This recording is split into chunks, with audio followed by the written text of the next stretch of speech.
Hi, Captain Spencer. Can you hear me? Hi, Karen.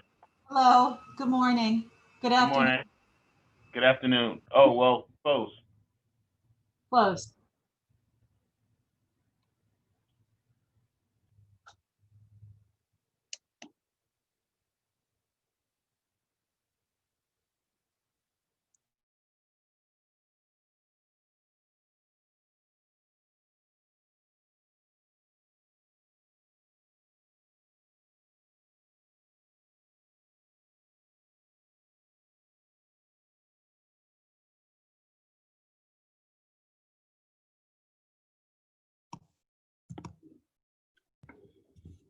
Good afternoon. Hi, Lauren. How you doing? Good. Good to see you. You too.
Quick question, Janice. Are we going to start at noon or do I have time to make another quick phone call? We're going to start in a few minutes. Everybody isn't on yet. Okay. You want to make that call, Nada? Go ahead. Yeah. Go ahead. Go ahead.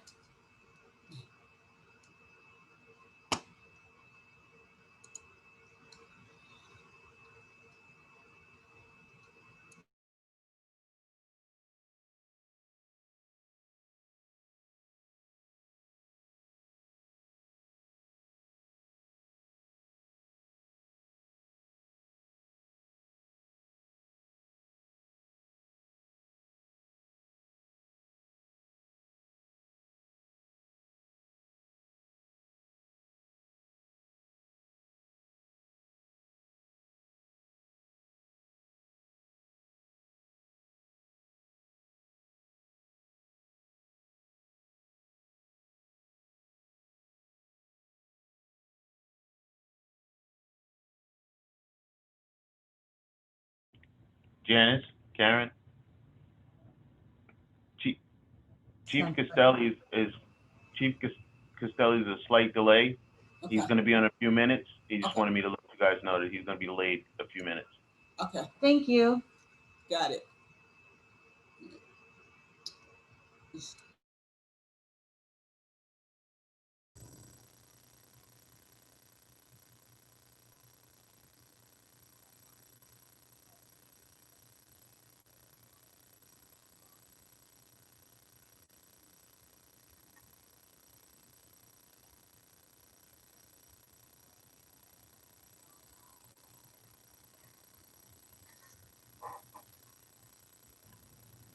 Hey, Trina.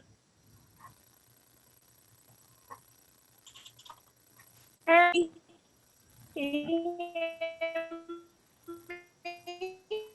Broken up.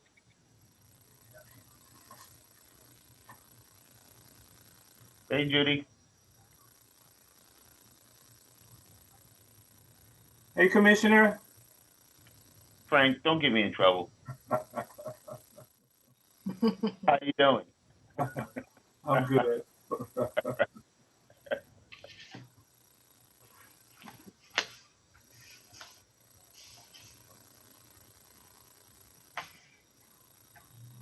Hey, Jimmy, I think your guys figured out Yep. who it was. Yeah. Can you hear Yep. me? You're still a little muffled, Okay. Katrina. You're having audio issues. And your screen is freezing as well. It looks like you don't have a strong internet connection. Katrina, you should try turning off your video. Sometimes that helps the audio.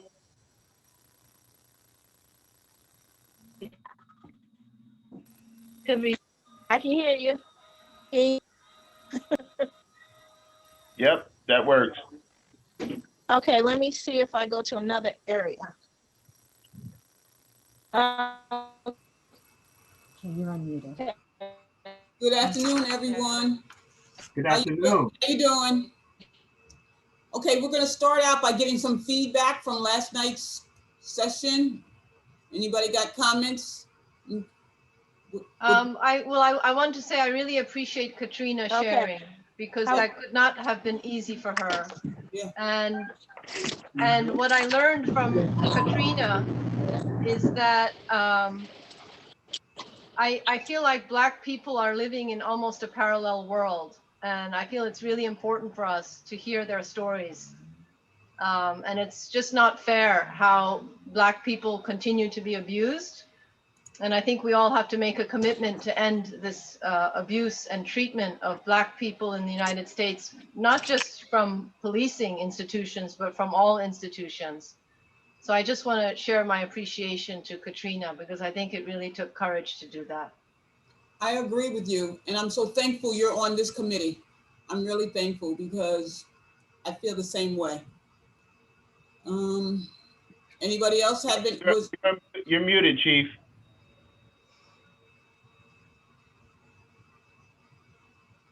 Nope, it's still bad.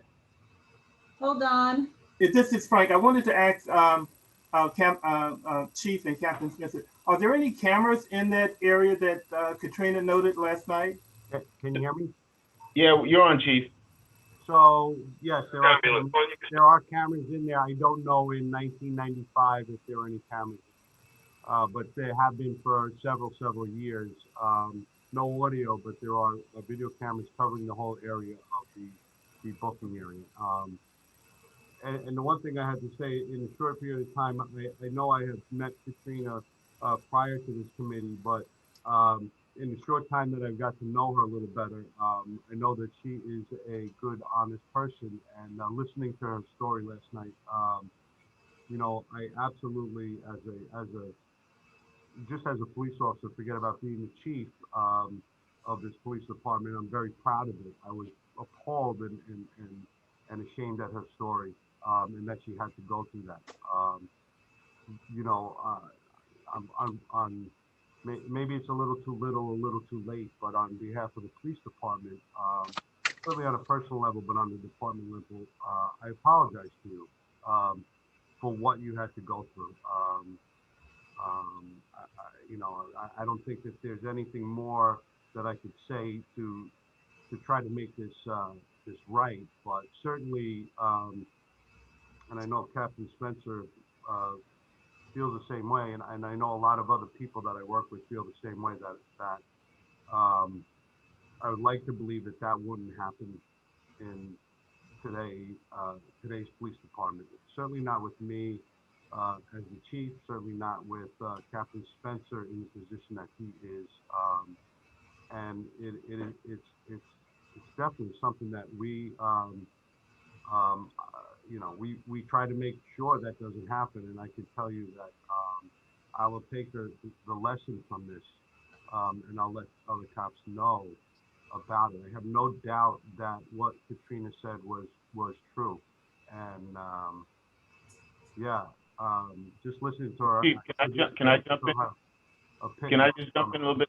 Because I've known Katrina the better part of 35 years, right, Trina? Something like that? Yeah. I mean, we were kids growing up, outside of being a police officer. And I know who she is, and I know who she is in this community.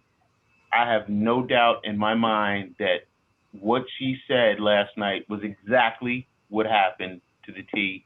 And I do know a little bit. Katrina and I have spoken about this incident in the past. And again, Chief, I just want to reiterate, I apologize to you because that officer at that time represented the White Plains Police Department. And that's what you got as, a representative as the police department. Is freaking horrible, and it's just disgusting. And although he's not here anymore, we bear that burden because he's us. He was us at one point. So I want to say to you personally, I'm sorry that you had to go through that. That was horrific. That guy was a piece of crap, and he would not be tolerated. He would be found out within 5 minutes today, and he would not be tolerated at all today. That it just would not go down like that. And you and I have had conversations about this prior to, but I was so proud of you last night.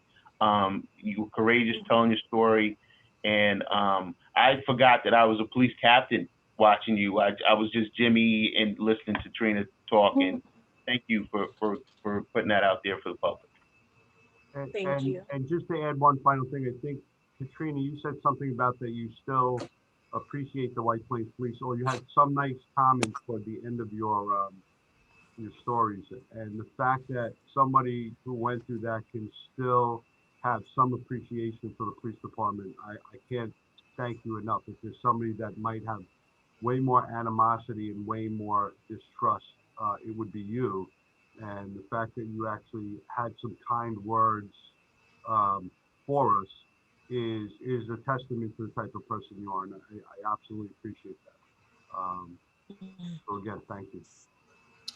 It's kind of scary to think that possibly there could be others that were affected by this police officer that we don't know their story, that have been so traumatized that who knows where they are right now because of this police officer. Because if he did it to one, I'm pretty sure she wasn't the only person that he did it to.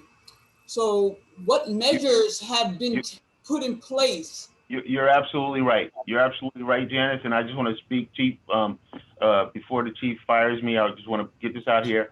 That officer, and Wade Hardy can attest to it, was gotten rid of. It was after Katrina's incident, but Wade Hardy had something to do as a supervisor with getting that cop out of White Plains. And so that brings me to another point. It is my responsibility and the chief's responsibility to evaluate the officers that we have here to make sure that we identify those with those tendencies even before they become a problem like that.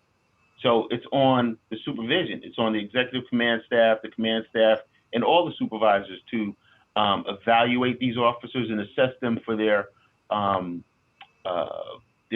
capabilities and also their demeanor in doing their job and level of respect. And so kudos to Wade. Yeah. To Wade for getting rid of this guy.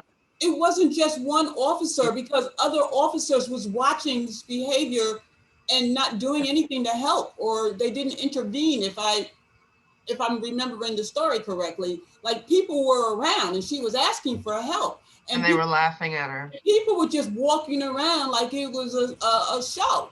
That's Janice, it's funny. I want to say it was just not the police system. It was the court too. It was the judge it's all the same system. From the bottom to the top. Same system. He was failed from the bottom to the top. Can I ask a question of Spencer and Chief Castelli? I'm curious to know. One of the things that we hear, and this is across the country, is that when a police officer has done something like what happened, like what the police officer did to Katrina, they leave a department, but then they're able to go to another department, and it comes up later that people learn, well, they were at this department and that department, and I'm wondering, and maybe this is a question for one of the subcommittees, how much background work does the department do to make sure that an officer like that doesn't come into White Plains? And then how much background work, like what do you do to alert other departments, or is there anything like that in place? So what I can say is, what I'd like to think is that the people we have in place who do the interviewing, the backgrounds, that this would not happen. I mean, we're not 100%.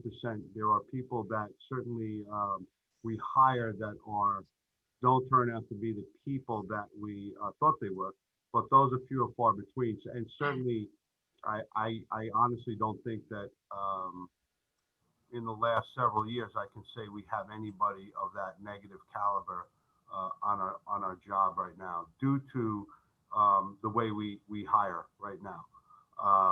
Good to know. In terms of the other stuff, what's good about Westchester is we're not really that big, and if somebody is going from a job to another job, whether it's through official channels or not, the department's going to know. And if somebody is either let go or resigned or something, they're going to ask the questions as to why. And all departments tell us, and I can tell you that this officer was never a cop again. And so I know what you mean nationally. It's a little bit different. It's more normal for police to go from job to job in other parts of the country. Yeah.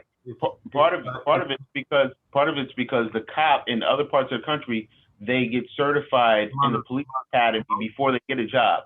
So like a state out west, I could potentially put myself through the police academy, get police certification, and then farm myself out to different jobs. And so if I lost the job, I wouldn't necessarily have to tell the next job that I was a cop over here. In New York State, it's done differently. Westchester County is done differently. You're hired and then you're put through the police academy. So it's not like you can farm yourself out to other jobs. Really quickly, I don't want to take up too much time. So it wouldn't happen between Westchester and Wyoming County, or Westchester and Binghamton, or Westchester and, you know what I mean? Like county to county across the state, that wouldn't happen. Also, Chief Castelli, you have a thing behind you near the flag. It's like a floating head or something that's really creepy. So, Kimberly, what question do you want me to answer first? The county to county thing within New York State. This is what I can tell you. If we got a resume and first of all, everybody that we hire has to take the White Plains test. We don't take straight transfers from any department. So they could be on another job, take our test, and then they get on our list and we interview them. It happens most often with the NYPD. But let's say it was another county in the state. They would have to let us know they were a police officer somewhere, and then we would contact that police department during the course of our background investigation. Now, I'm going to be honest with you that some contacts, the person who we speak to might just say they resigned for cause, or what they didn't say was equally as important as what they did say, if you understand what I mean. So do I agree that there should be I think they want mandatory notification or decertification for somebody who's fired for whatever misconduct or certainly for any criminal activity, abuse of excessive force and things like that. I totally agree with that. So, but I can say there are checks and balances in place that make it very hard in Westchester County to jump from job to job because somebody's resigning because they're in trouble at their old job. Thank you. And the head happens to be he's the chief of Mount Pleasant Police Department who pulled a joke on me in a different Zoom. So if you really want to know. No, it's okay. Occasionally I will get on Zoom as Chief Oliva, who's a good friend of mine. So I just keep that in the background. I forget it's there. So I actually thought it was Donald Trump, and I was quite concerned. Oh my gosh! All right. No. It's not Donald Trump. No, So let's not do that. I'm apolitical in my police duties. Thank you, Chief. All right, any other feedback or comments about last night's session? Yeah, real quick. This is Wade. I again just want to reiterate thanking Katrina for sharing a story. I actually heard the story before, and as soon as she started telling it, I sort of knew who the cop was because, like some of you mentioned before, she's not the only one, and he had a reputation for that kind of behavior. And the strangest thing is, another police officer who used to be a White Plains cop ran into this former officer about a month ago. And the guy looked bad. He just looked like he was a mess. And he actually, his career came up in a conversation, and he mentioned that, his reputation. He mentioned he was, he acknowledged it. He said, "I had no business being a police officer." He said, "I had no business." He said, it was all fine. There was no issues until Wade Hardy put it on paper. And at the time, he hated me. He just thought, I was screwing him. But looking at it now, he told this officer that putting it on paper probably saved somebody's life. So he acknowledged he had a problem. He acknowledged that mentally he was not fit to be a police officer. He got through the cracks, and but to Chief and Captain Spencer's to that part, I don't believe there's anybody in the job like that right now. And unfortunately, back then, even now, sometimes police officers have this little this thing where they look out for each other or they laugh at each other's jokes or whatever. But unfortunately, that has to stop. The duty to intervene is is a big part of the policing now. So that's something that if police officers see somebody else doing something wrong, they have to stop it. They have to get involved. They just cannot ignore it and laugh it off. So society right now, especially in New York, is heading in the right direction. White Plains is always they're trying to be in the forefront, which is great. And I was so happy also to hear last night Katrina said that she doesn't, take what happened to her in 2 occasions to believe that all cops are that way. She still loves police. I seen a Facebook Live video with Katrina one time defending the cops. There was a situation, and I was almost in tears watching her defend White Plains police from a mob of people who were not from White Plains, who wanted to bring trouble to the city. And Katrina stood up to them and said, pretty much, if you're not from White Plains, you need to get out of here. So, kudos to Katrina for always, doing the right thing and, looking at things from a higher level, not just, taking the easy road. Well, she's a special kind of person because not everyone could do that. That could traumatize a lot of people. So she's a special kind of person, very special. It was beautiful. It was very difficult to hear. Janice, hi. Janice, I'm sorry. Again, I know that you were talking about what measures have happened over time to eradicate this kind of behavior, and this is a conversation we need to look at in terms of training. To look at implicit bias and looking at the leadership, what kind of training the leadership is engaged with, so that as we dig deeper into this, we certainly should be talking about how these issues have been resolved. Yeah. Negated. Absolutely. Agree.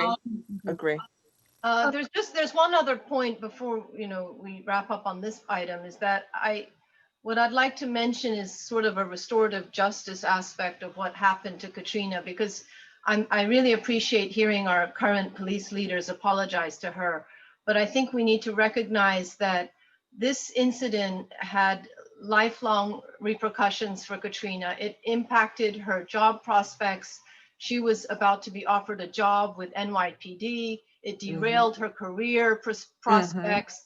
You know, a verbal apology, fine, but how do we repair the harm that was done to this lady? And so it's a deeper question, and I'm not asking us to get into it now, but just to recognize that these incidents impact a person. She's been very generous with her response to what happened, but these incidents have lifelong consequences. I just want to make sure that's in our minds. Absolutely, devastating consequences.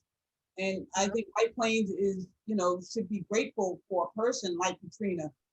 Not too many people would be feeling the way she feels, because I wasn't personally affected by it, but I'm not where she is as far as saying the police or, you know, are good. Even though I know there are a lot of good ones, more good ones than bad ones, I'm still not where she is, because the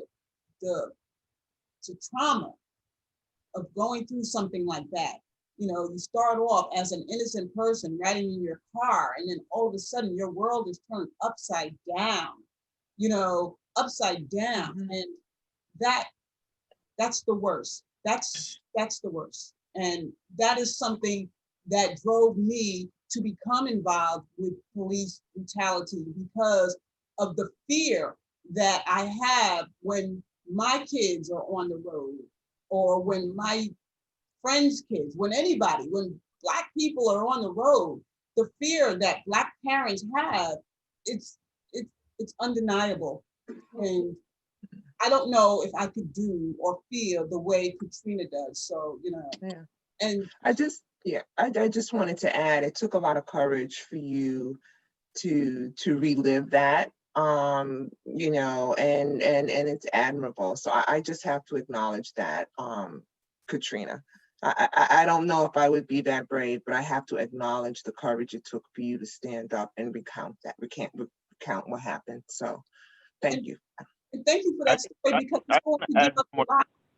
I just want to add one more thing, because Katrina's even braver than that, because even prior to this mayor's task force, Katrina has been involved with the White Plains Department of Public Safety Civilian Academy. She's a graduate. She's also a member of the White Plains Department of Public Safety Citizens Advisory Board. So she has gotten to know the White Plains Police Department. And that was on her. She reached out and wanted to become involved, and she has learned more about the police department and how we do things and why we do things. And I'm not sure if it was for her own edifice, if she wanted to know if things had changed or not, but she has certainly become involved. And I think she has a good idea of the police department and how we do things now. Well, she's a perfect person for this committee, because she knows, you know, inside and out. So we're going to be relying on her for a lot of guidance on moving forward, because she definitely knows. So Janice, and this is Frank. I think that's a good segue, because last night before we got started, I think we talked about having someone who has been in the criminal justice system, either being a part of our committee or having some connection with someone, so that person could offer some thought and perspective about what we're dealing with from their experience. Right. Well, you know, the guideline does say that we should consider having someone who's been incarcerated on the committee. And I didn't think we had anyone, you know, up until Katrina spoke. And I was talking to Frank about possibly getting someone to hear their story on the committee. I don't know if that's something, I mean, I can't put anybody on the committee without running it by the mayor. So I don't know if it's something that we still want to do, or if we will use Katrina as our person. I actually think that's a great segue to an issue that Kim has raised about you know, participation and statements and comments from community members. and whether we should continue to do that as committee members, as individual committee members, now that the three, scheduled public comment sessions are all finished. So, I told Kim, my feeling is that the committee should continue to take comments and statements from anyone who would like to submit those. Kim had further asked up to the date that we submit the report to the governor. I don't see why not, but if anyone wants to chime in on that, or Kim, if you wanted to chime in on that in particular, since you raised it. Yeah, because I was thinking about some of the clients at my sister's place and folks who are connected to the loft and El Centro Hispanico who didn't speak, and just thinking about how long. So thinking about the trauma that Katrina experienced, right? But this is the story that she has told over and over and over and over again, right? Because even Captain Spencer said that he had heard the story before. I think there are people out there who still have a testimony to share that they've never shared before. And they're on the cusp, and maybe after watching these listening sessions, they might be a couple of inches closer to speaking up. But we haven't really polled our clients, right, to find out if someone wants to speak up. And I'm just wondering, even though we had the listening sessions, how long we have, based on the guidance, how long do we have to submit other testimonies? And if we have enough time, like maybe another month, not hold a listening session, but maybe find a way to corral some of those stories. We definitely have more time to do that. And oh, good. And I encourage everyone to reach out to the community. And if you hear of anything, have testimonies, people want to talk, let us know. I mean, we have to prepare our rough draft I wanted to get into that in a minute, but there is time. There'll be time until we're done to take stories and testimonies. So I want to get into. Thank you. Thank you for that suggestion. I want to throw this out to you and tell me how you feel about it. I was thinking that the subcommittee reports and the recommendations be due by Friday the 13th. Friday the 13th. Subcommittee report. That's an unlucky day. You should make it another day. Friday the 13th just sounds bad to me. Who's speaking? Is that Captain Spencer? Yes. That's a very short time though, isn't it? Well, because it's only recommendations. It's not the final report, but we got to have something to aim for. Do you think a week later? Thursday the 12th sounds better than Friday the 13th. But some people are saying Friday the 13th is too soon, right? So if we move it up a week. Yeah. Okay, because we still have to. I mean, because then ostensibly the subcommittee recommendation, we're going to be running into Thanksgiving. And so then the subcommittee recommendations, I would think the full committee would want to have, pretty extensive discussions about what the subcommittees are each recommending. And nothing is final. It's not final yet. It's just pre-thoughts on it. If you bring it to the group on Friday the 13th or Thursday the 12th or Monday the 16th. I mean, it's just so we can start putting things together, each subcommittee. I was going to ask each subcommittee chair today to tell me where they were at and if they were at a point where they thought they were ready to start giving recommendations.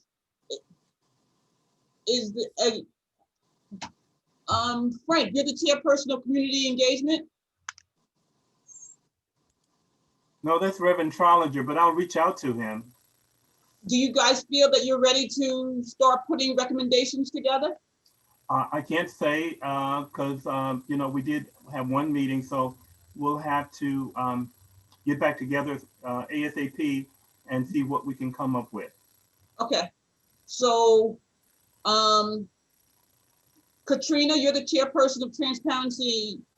Are you guys about ready to start making recommendations?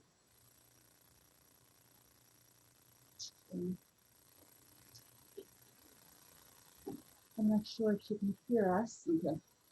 Janice, can I just say something? I think probably all the subcommittees should probably reconvene again after hearing the final listening session last night, because pretty Okay. much that can change things. So I would just recommend maybe giving everybody another week to meet. Well, That that would be 2 weeks more. 2 weeks. I mean, because Yeah. Friday the 13th is 2 weeks. So No, I'm by saying that- before, yeah, I'm saying you're asking people now if they're almost ready. I don't think nobody can really say they're almost ready until they meet again after the final listening session. So maybe we can ask the same question next week. Hey, would you be ready by the 13th or the 16th? Okay. I agree with that. Patrick, do you agree? Yeah, definitely. For our subcommittee, we have a lot of content. We have a lot of great ideas, but to formulate them into suggestions and formalize it, we probably will need a little time. Plus, I also, like, when it comes to equipment, I have to meet with Chief Castelli and some of the people at the PD to just get more information. So we have some information we still need to obtain from the PD to formalize our recommendations. So we have a lot of content ready, but as far as formalizing it, we probably need that full 2 weeks at least to get some more information. Do you think you'd be ready on the 16th? The 16th is Monday. Yes. Do you think you'd be ready on the 16th to have recommendations, because that gives you 2 weeks to meet and discuss, or is that still not enough time? I mean, on our end, we can make the push to do that. Yeah, we'll try our best. Okay, so why don't we all just try and see where we are on the 16th? If you don't have it, you don't have it. We're gonna have to keep going. But I just don't want it to run into Thanksgiving. If we can have at least the first group, the rough draft of the recommendations. If we can have that before Thanksgiving, that puts us in a better place so we can all relax for Thanksgiving and then come back and move forward. So I'm suggesting that the 16th, everybody come back and have as much as possible done, their recommendations. Bring it up to the group. Because then we're gonna feed in, we're all gonna work on it, we're all gonna add input if we want to, we're gonna all listen to everybody's recommendations. So if we change that to the 16th, and then we're gonna have several meetings where we just, each group talk about it, because we're not gonna be able to do all the groups give their recommendations at one meeting. I think it's gonna take several meetings for that to happen.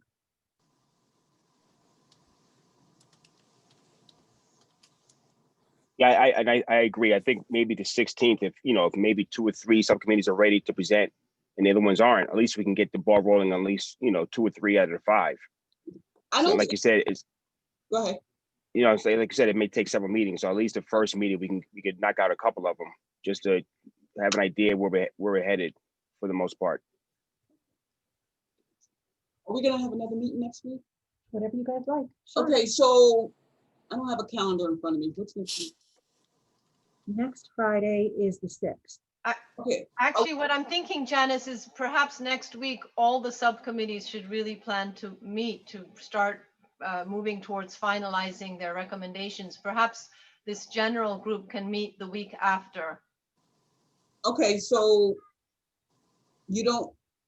I mean, it's up to you, but I feel like now the subcommittees have a lot of work to address right now. Do you think the subcommittees can meet between now and the 6th? Can everybody meet between now and the 6th with their subcommittees? Janice, can I just say something? Sure. So, on the assumption that, with Eric and Bernie has reached out to set up some stuff with us, that just understand that there may have to be some flexibility, because Jimmy and I can only if we have something already set up, I just, we need maybe an organized way so that me and Jimmy can be available to everybody in this, what is turning, this short period of time, that's all. Okay, well, I think everybody should try to meet between now and the 6th. And those plans should go through you and Karen, so that you know, there's a control there for the chief and I to be available. So just nothing gets, you know, nothing falls through the cracks. Thank you, Captain. Yeah, we've definitely asked for that. Right. So I think everybody should meet between now and the 6th at least once. And then I'm thinking the 6th is a Friday at noon. Can we meet again as a group and talk about where we are? Does that sound? Yeah, I'll try. I have to be honest, but it's a work day, so I carve out that time. I can try. Okay. That's Yeah, good. I already have a conflict that Friday. Unfortunately, I have another meeting, work. Okay. So is it the time that's the problem, or do you guys want to do it in the evening? Do you want to have a meeting just with the chairs of the subcommittees, Janice? That'll work. That's a good idea. I would have to, well, they're not, is Reverend Challenger's not on, right? Bernie Toms, is Bernie on? Bernie is not on. Bernie's not on. Or if the chair is not available, the chair can designate a person to represent the subcommittee at your meeting next Friday. I think that's a good idea, Nada. So then we'll send out an email asking for the chairs to meet on the 6th and see if we can get all of them, all 5 of them to come on. That's a good idea. And discuss, but I still want everybody to get together between now and the 6th. Correct. So that we can start moving forward. Who is chairing qualifications, recruitment, and retention? I am. Wade Hardy. Wade. Okay, thank you, Wade. You're welcome. All right, so next meeting. Next meeting is going to be the 6th, just with chairpersons. All subcommittees will meet between now and the 6th. Start trying to put together your recommendations, because after the 6th, the next group meeting with everyone will be on either the 13th doesn't work, and the 16th is a Monday.